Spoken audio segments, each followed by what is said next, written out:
Right, so first make sure to loosen up the wheel lug nuts. Once they're loosened up, you can lift the vehicle.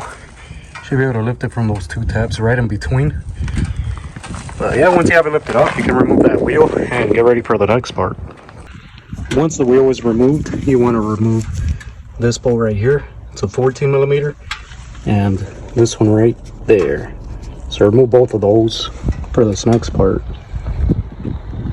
With both bolts removed, you should be able to remove this caliper. Kind of wiggle it out. Once it's out of the way, just set it up somewhere.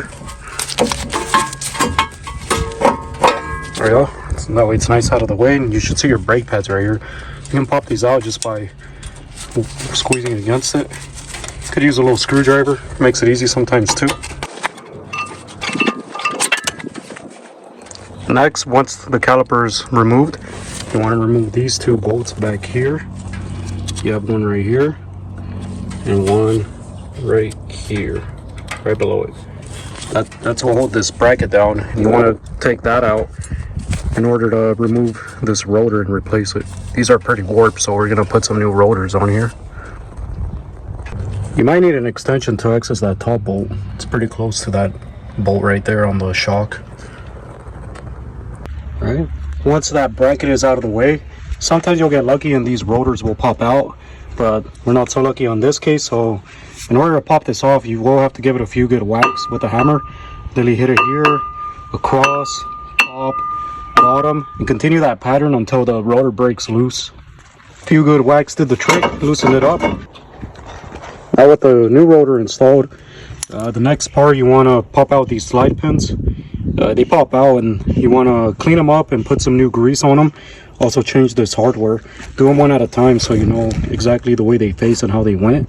Alright, now here's an important tip. Once that bracket is bolted on, tightened up, look in between that space where the rotor is close to the bracket. Make sure it's free. None of your hardware sticking out and touching the rotor, because that could lead to some noise. Now these brake pads go on in a specific way. So if you're not sure, compare the old brake pad, see where the piston was riding. That means that's the back brake pad. It has the hardware on top, just like this one with this thing sticking out. The other one has the anti-wear indicator on the bottom.